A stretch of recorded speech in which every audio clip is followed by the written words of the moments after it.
ఇప్పుడు ప్రపంచ వ్యాప్తంగా భారతీయులు ప్రతి పండుగను మలబార్తో జరుపుకుంటారు.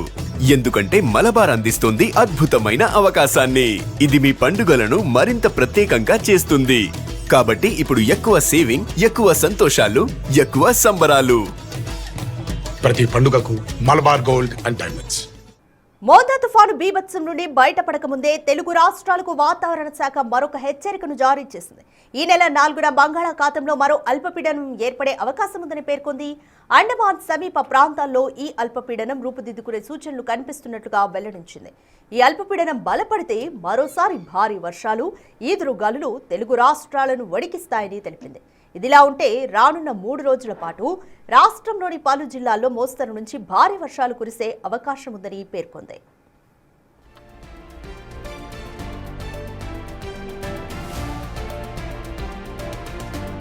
మోంతా తుఫాను ప్రభావంతో తెలంగాణ రాష్ట్రంలోని పలు జిల్లాల్లో కుండపోత వర్షాలు కురిశాయి.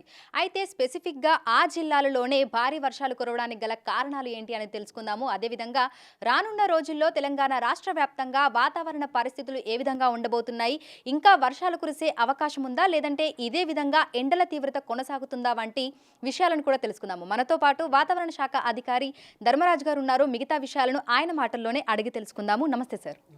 సార్, మోంతా తుఫాను ప్రభావం అనేది తెలంగాణ రాష్ట్రంలోని పలు జిల్లాల మీద ఎక్కువగా ఇంపాక్ట్ చూపించింది. ఆ జిల్లాలలోనే కుండపోత వర్షాలు కురవడానికి గల కారణాలేంటి? ముఖ్యంగా చూసుకున్నట్లయితే ఈ యొక్క మోంతా తుఫాను కనుక చూసుకున్నట్లయితే 28 నుంచి ఇది తీరం దాటిన తర్వాత నుంచి కూడా 28 కూడా మేఘకృతమైనటువంటి వాతావరణం కొనసాగినప్పటికీ కూడా 29న మనకి ఎక్కువ ప్రభావం అనేది తెలంగాణ రాష్ట్రం అంతటా కూడా కనిపించింది. ముఖ్యంగా చూసుకున్నట్లయితే ఈశాన్య తెలంగాణ జిల్లాల్లోనే అధిక మొత్తంలో వర్షపాతం అనేది కూడా నమోదవ్వడం చూడొచ్చు.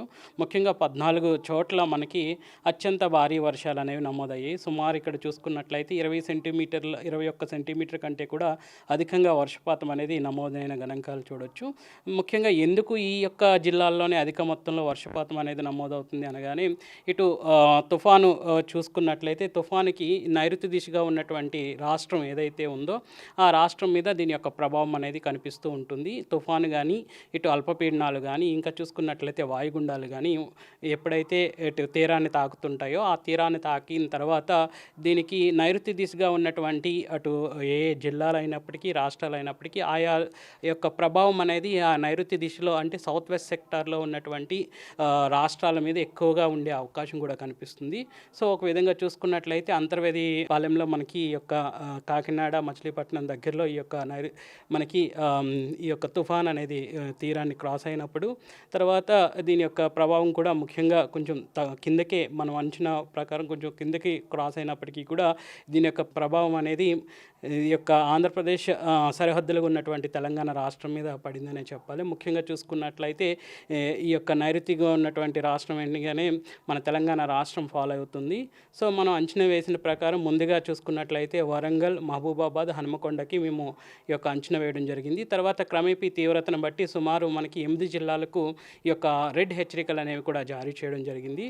సో అనుకున్న ప్రకారం మనకి ఈ యొక్క తీవ్రత అనేది కొనసాగినప్పటికీ కూడా మన హెచ్చరికలు ముందుగానే 3 జిల్లాలకు ముందుగా రెడ్ హెచ్చరికలు అనేవి జారీ చేయడం జరిగింది. తర్వాత మేఘం యొక్క తీవ్రతను బట్టి కూడా ఈ యొక్క జిల్లాలు అంటే రెడ్ హెచ్చరికలు అనేవి ఎప్పటికప్పుడు మార్చడం కూడా జరిగింది. సో ఒక విధంగా ముందస్తు హెచ్చరికలు అనేవి ఇవ్వడం వల్ల ముఖ్యంగా ఈ యొక్క జిల్లాల్లో ఉన్నటువంటి లోతట్టు ప్రాంతాల్లో ప్రజలు ఎవరైతే ఉన్నారో ప్రాణ నష్టం వాటిల్లకుండా ఉండడానికి ఈ యొక్క సమాచారం ముందస్తు సమాచారం అనేది ఉపయోగపడుతుంది. గత సంవత్సరం కూడా చూసుకున్నట్లయితే మన్నేరులో మనకి అధిక మొత్తంలో వర్షపాతం అనేది కూడా నమోదైన సందర్భాలు మనం చూసాం. అప్పుడు కూడా మనకి సౌత్ వెస్ట్ సెక్టార్లోనే ఎక్కువ వర్షపాతం అనేది కూడా నమోదైంది. ఈ సంవత్సరం కూడా చూసుకున్నట్లయితే ఈ యొక్క నైరుతి ఋతుపవనాల కాలంలోనే మనకి సుమారు 9 యొక్క అల్పపీడనాలు కానీ వాయుగుండాలు కానీ ఏర్పడడం అనేది ఇటు బంగాళాఖాతంలో ఏర్పడడం, అవి తీరాన్ని తాకిన తర్వాత ఎక్కువ మొత్తంలో మనకి వర్షపాతం అనేది కూడా నమోదైంది. జూన్లో ఒకటి ఏర్పడిన తర్వాత జూలైకి వచ్చేసరికి ఇంకొకటి ఏర్పడింది. తర్వాత ఆగస్టుకి వచ్చేసరికి సుమారు 2 అల్పపీడనాలు, ఒక వాయుగుండం ఏర్పడింది. సో అక్కడికి అలాగే మనం చూసుకున్నట్లయితే సెప్టెంబర్కి వచ్చేసరికి కూడా 2 అల్పపీడనాలతో పాటు 2 వాయుగుండాలు కూడా ఏర్పడిన సంఘటనలు మనం చూసాము. సో ఒక విధంగా నైరుతి ఋతుపవనాల కాలంలోనే మనం చూడొచ్చు. జూన్లో మనం ఆశించిన స్థాయిలో వర్షాలు రానప్పటికీ కూడా జూలైకి వచ్చేసరికి ఒక 5% వర్షపాతం అనేది తెలంగాణ రాష్ట్రం అంతటా ఇంక్రీజ్ అవ్వడం, తర్వాత క్రమేపీ చూసుకున్నట్లయితే మనకి అధిక మొత్తంలో ఆగస్టుకి వచ్చేసరికి మనకి ఇటు కరీంనగర్లోనే మనం చూసుకున్నాము 2 రోజుల వ్యవధిలోనే సుమారు 63 సెంటీమీటర్ల వరకు కూడా వర్షపాతం అనేది నమోదైంది.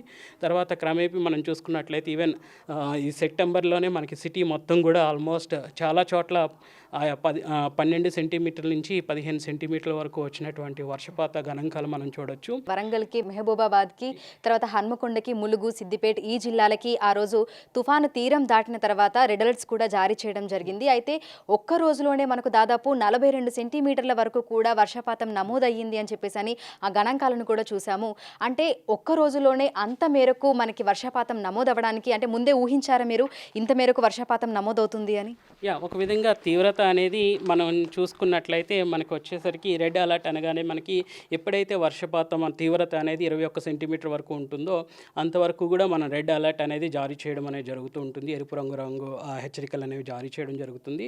బట్ ఈ 37 సెంటీమీటర్లు వర్షపాతం అనేది కానీ మనకి చూసుకున్నట్లయితే గత 30వ తారీఖు అక్టోబర్లో వచ్చినట్టు గణాంకాలు నమోదైన వర్షపాత గణాంకాలు కనుక చూసుకున్నట్లయితే హనుమకొండలోనే మనకి 39 సెంటీమీటర్ల వరకు కూడా వర్షపాతం అనేది నమోదైంది. ముఖ్యంగా చూసుకున్నట్లయితే భీమదేవపల్లిలో మనకి 39 సెంటీమీటర్లు అనగానే ఒక విధంగా చూసుకున్నట్లయితే మనం అంచనా అంటే ఇక్కడ భారీ వర్షం అంటే అత్యంత భారీ వర్షం వస్తుంది అనేది చెప్పగలుగుతాం. కానీ 39 సెంటీమీటర్లు అనగానే ఒక 100 సంవత్సరాల వ్యవధిలో అక్టోబర్లో వచ్చినటువంటి వర్షాలు కనుక చూసుకున్నట్లయితే గణాంకాలు కనుక తీసుకున్నట్లయితే ఇది ఒక రికార్డు కింద కూడా చెప్పొచ్చు. అలాగే చూసుకున్నట్లయితే ఓవరాల్గా రికార్డు అంటే ఒక 12 నెలల వాతావరణ పరిస్థితులు కనుక చూసుకున్నట్లయితే 1903లో మనకి ఇంత తీవ్రతతో వర్షాలు అనేవి వచ్చాయి. సో తర్వాత కనుక చూసుకున్నట్లయితే తర్వాత ఇవి ఓవరాల్గా ఆల్ టైమ్ రికార్డ్ కింద ఉంటాయి. ఒకవేళ అక్టోబర్ నెలలో వచ్చినటువంటి ఈ యొక్క వర్ష తీవ్రత కనుక తీసుకున్నట్లయితే ఇది ఓవరాల్గా 100 సంవత్సరాల్లో ఆల్ టైమ్ రికార్డుగా కూడా నిలుస్తుందని చెప్పొచ్చు. అయితే ప్రస్తుతం పశ్చిమ మధ్య బంగాళాఖాతంలో పరిస్థితి ఏ విధంగా ఉంది? సినాప్టిక్ ఫీచర్స్ ఏమైనా ఉన్నాయా? ప్రస్తుతం కనుక చూసుకున్నట్లయితే ఈ యొక్క తీవ్ర తుఫానుగా తీరాన్ని దాకడం, తర్వాత తీవ్ర తుఫానుగా క్రమేపీ ఏ విధంగా అయితే బలపడిందో అదేవిధంగా క్రమేపీ బలహీనపడిన గణాంకాలు మనం చూడొచ్చు. ప్రతి 6 గంటలకి ఈ యొక్క తీవ్ర తుఫానుగా ఉన్నటువంటిది కాస్త నెమ్మదిగా ఈ యొక్క క్రమేపీ బలహీనపడడం కూడా చూడొచ్చు. సో ప్రస్తుతం కనుక చూసుకున్నట్లయితే ఈ తుఫానుకు సంబంధించినటువంటి ఈ యొక్క బలహీనపడినటువంటి బలహీనపడి ఇటు తెలంగాణ రాష్ట్రం నుంచి దక్షిణ ఛత్తీస్గఢ్ అలాగే విదర్భ నుంచి క్రమేపీ ఇది చూసుకున్నట్లయితే ఇప్పుడు ప్రస్తుతం ఉత్తర ఈశాన్య ఛత్తీస్గఢ్ వైపు కదులుతుంది. సో క్రమేపీ ఇది బీహార్ జార్ఖండ్ వైపు కూడా కదిలే అవకాశం రానున్న 12 గంటలు కూడా కనిపిస్తుంది. సో ఈరోజు బీహార్ జార్ఖండ్ ఇటువైపు దీని యొక్క ప్రభావం అనేది కనిపిస్తుంది. తర్వాత క్రమేపీ ఇది బలహీనపడే అవకాశం కూడా కనిపిస్తుంది. అయితే ప్రస్తుతం చూసుకుంటే తెలంగాణ రాష్ట్ర వ్యాప్తంగా మళ్ళీ ఎండ తీవ్రతను కూడా చూస్తున్నాము. విపరీతమైనటువంటి ఎండ, ఉక్కపోత వాతావరణం కూడా ఉంటుంది. మళ్ళీ ఒక్కసారిగా ఎండలు పెరగడానికి గల కారణం ఏమై ఉండొచ్చు అంటారు? సో ఒక విధంగా చూసుకున్నట్లయితే ఎండ తీవ్రత అనగానే ఈ యొక్క ముసిరిన వాతావరణం చూసుకున్నట్లయితే గాలి అధికమైనటువంటి తేమ ఉండడం వల్ల ఈ యొక్క తుఫాను కూడా రావడం, దానికి తోడు ఏర్పడడం వల్ల కూడా తుఫానుకి సంబంధించినటువంటి గాలులు ఒక విధంగా తూర్పు గాలులు అనేసి ఇవి కూడా రావడం వల్ల కూడా మనకి అధిక మొత్తంలో మనకి గాలిలో ఉన్నటువంటి తేమ అంతా కూడా వెళ్ళిపోయి పొడిబారిన వాతావరణం అనేది నెలకొల్పబడి ఉంది. సో ఒక విధంగా ఈ యొక్క వేడిమికి ఇది కూడా కారణమని కూడా చెప్పొచ్చు. సో క్రమేపీ ఈ యొక్క మాయిశ్చర్ అంతా కూడా ఇది ఉత్తర రాష్ట్రాల వైపు కొనసాగడం వల్ల ఒక విధంగా రాష్ట్రం అంతటా కూడా పొడిబారి ఈ యొక్క ఎండ తీవ్రత క్రమేపీ పెరిగే అవకాశం కూడా కనిపిస్తుంది. సో రానున్న రోజుల్లో పరిస్థితి ఏ విధంగా ఉండే అవకాశం ఉంది అంటారు? రైతులకు ఎటువంటి హెచ్చరికలు, సూచనలు జారీ చేశారు? ముఖ్యంగా ఈ యొక్క తుఫానుకి సంబంధించి మనం గత 26 నుంచే మనం అంచనాలు ఎప్పటికప్పుడు ఈ యొక్క కలర్ హెచ్చరికలు కూడా మార్క్ చేస్తూ 28, 29న కొంచెం ఈ యొక్క వర్ష తీవ్రత అనేది అధికంగా ఉంటుందనేసి కలర్ వార్నింగ్స్తో పాటు ఈ యొక్క హెచ్చరికలు ఆరెంజ్, రెడ్ హెచ్చరికలు కూడా 28 నుంచి 29 వరకు కూడా కొనసాగించాము. ఈవెన్ 30న ఈ యొక్క 26, 28, 29న వచ్చేటటువంటి గణాంకాలు మనం 30న మనం ఈ యొక్క వాతావరణ పరిస్థితులు కూడా రిలైజ్ చేసుకున్నాము. సో ఒక విధంగా ముందస్తు సమాచారం వల్ల ముఖ్యంగా రైతులు అయితే జిల్లాల్లో పంట కోయడానికి రెడీగా ఉన్నారో ఆ రైతులకు ముందుగానే ఈ యొక్క హెచ్చరికలు జారీ చేస్తూ ఆ సమయంలో పంట కోయొద్దనడం, అలాగే చూసుకున్నట్లయితే ఈదురుగాలు కూడా 40 నుంచి 50 కిలోమీటర్ల వేగంతో కూడా వీచాయి కాబట్టి ఆ సమయంలో పంట పొలాల్లో తిరగొద్దు అనేసి కూడా చెప్పడం జరిగింది.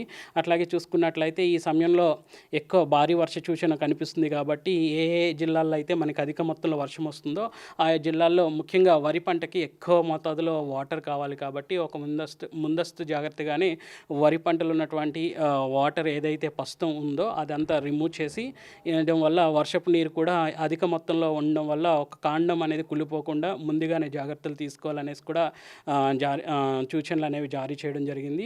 ఇంకా పత్తి చేను కోసే రైతులు ఇటు దక్షిణ తెలంగాణలో పత్తి పంట కోసే రైతులకు కూడా మనం ఎప్పటికప్పుడు హెచ్చరికలు అనేవి కూడా ఈ యొక్క మన అగ్రికల్చర్ యూనివర్సిటీస్ ద్వారా కూడా ఈ యొక్క వాతావరణ సూచనలు సమాచారం కూడా ఆ యొక్క నివేదికల్లో పొందుపరచడం, ఈ యొక్క పొందుపరిచిన సమాచారాన్ని ఎప్పటికప్పుడు వ్యవసాయ శాఖ యూనివర్సిటీస్ నుంచి ఆయా అధికారులకు కూడా సంబంధించిన అధికారులకు కూడా చేరవేయడం అనేది కూడా జరిగింది. సో నవంబర్ మొదటి వారంలో పొడి వాతావరణమే కొనసాగే అవకాశం ఉందా? రైతులు ఎవరైతే ఇప్పుడు వరి కొయ్యాలి అనుకుంటున్నారో లేదంటే పత్తి తీయాలి అనుకుంటున్నారో ఆ రైతులు ఈ కాలానికి అనుగుణంగా వారి పనులు వారు చేసుకోవచ్చు అంటారు. ప్రస్తుతం కనుక చూసుకున్నట్లయితే రాష్ట్రంలో పొడిబారిన వాతావరణం అనేది కొనసాగుతుంది. సో రానున్న 7 రోజులు కూడా పొడిబారిన వాతావరణం ఉండి మనకి ఒక విధంగా మేఘకృతమైనటువంటి వాతావరణం అనేది కనిపించకుండా కొంచెం ఎండ ఉండే అవకాశం కూడా కనిపిస్తుంది. కాబట్టి ఈ సమయంలో పంట కోసుకొని ఏవైతే వ్యవసాయ పనులు ఉన్నాయో ఆ వ్యవసాయ పనులు చేసుకోవడానికి అనుకూలమైనటువంటి సమయం అని కూడా చెప్పొచ్చు. Thank you sir, thank you so much. So ప్రస్తుతం చూసినట్లయితే కూడా తెలంగాణ రాష్ట్ర వ్యాప్తంగా మనకు ఎండ తీవ్రత అనేది కనిపిస్తోంది. రానున్న 4-5 రోజుల పాటు కూడా ఇదే విధమైనటువంటి వాతావరణ పరిస్థితులు తెలంగాణ రాష్ట్ర వ్యాప్తంగా ఉండే అవకాశం ఉన్నట్లుగా కూడా అధికారులు అయితే తెలుపుతున్నారు. ఇక రైతులు వరి కొయ్యాలనుకున్నా లేదంటే పత్తి తీయాలనుకున్నా కూడా ఇది అనువైన సమయం అంటున్నారు. వ్యవసాయ పనులు చేయాలనుకునే వారు కూడా చేసుకోవచ్చు అని కూడా అధికారులు అయితే తెలుపుతున్నారు. విడుదల రాజుతో అంజుమ బిగ్ టీవీ, హైదరాబాద్.